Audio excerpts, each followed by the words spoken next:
All right, so Blaze, ANYIKO, man, so good to be here with you guys.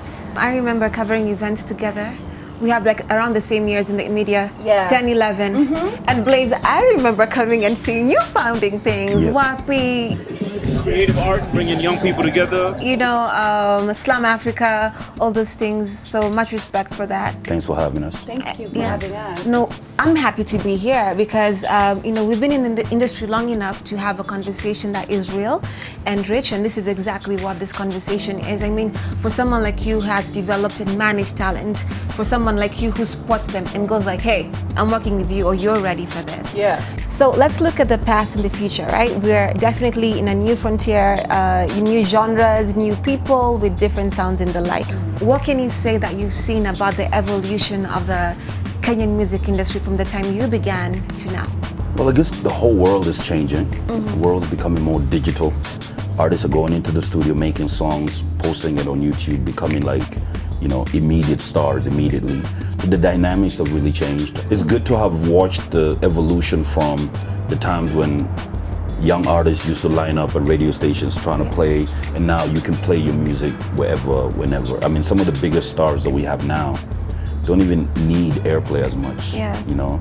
I mean, airplay will always be the thing, but you can become a star online. And how do you then get someone, ANYIKO, to understand you have to have structure? Listen, I'm your publicist, you're under my agency, and this is what I'll do for you. And they're like, listen, I am the artist here. How do you get them to have that kind of respect and, you know, just craftsmanship without I mean, for me, I'm just gonna be honest with them. I'll be honest with you, and sometimes they don't like that, especially when they feel like I'm paying you to do this job and you should do it now the way I'm telling you to do it. Right. Because you can imagine, even if you're a huge star in East Africa, maybe nobody knows you in America. Like, I just came from Nigeria, and I actually interviewed Faust, the bad guy, and I was asking him about doing the This Is Nigeria video clip, and you know, P. Diddy posting it and him ending up meeting P. Diddy, and everything was just from the social media, and he never anticipated this. Like, he never thought he would ever meet P. Diddy. And I was like, so did he actually invite you? And he's like, no, like,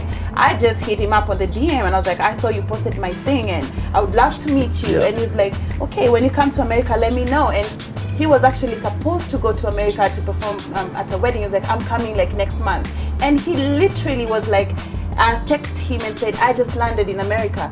And so he said, so where do I come? He was like, LA. And he took the next flight to LA and landed and was like, so what's the location? And so he was just like, I shot my shot, you know, I just took, your dream. You know. And when you look abroad in the international spectrum, who can you say is an African artist, even Kenyan generally, you know, who is out there and you can say, wow, this is an inspiration even for people like us, you know, like you guys who do management, PR and the like? Well, I would say, you know, for me, Burna Boy, definitely his career has been quite, you know, inspiring. You know, seeing him go from an artist that was just kind of, you know, coming up in Nigeria and then finding his sound. It's really just about finding your pocket. He found his pocket, and it's done wonders for him. ANYIKO, your artist or artists for that matter? This is a really hard question. I mean, I'm gonna start with Kenya. Definitely Sauti Sol, they'll always be my favorites. You know, I love Calligraph because he's defiant, and he's always had his eye on the prize. You know, I met him like 10 years ago and he was nobody, but he still had the attitude, and he was like, I'm gonna get there, and look at where he is today. So I appreciate that. I appreciate Linky Bill. You know, he came from just a band and now he's doing his own global thing. I appreciate Modoni, the drama queen, and she's also had different phases of kind of showing her different sides of herself as an artist, and she's also like a businesswoman. You see what she's done with the festivals.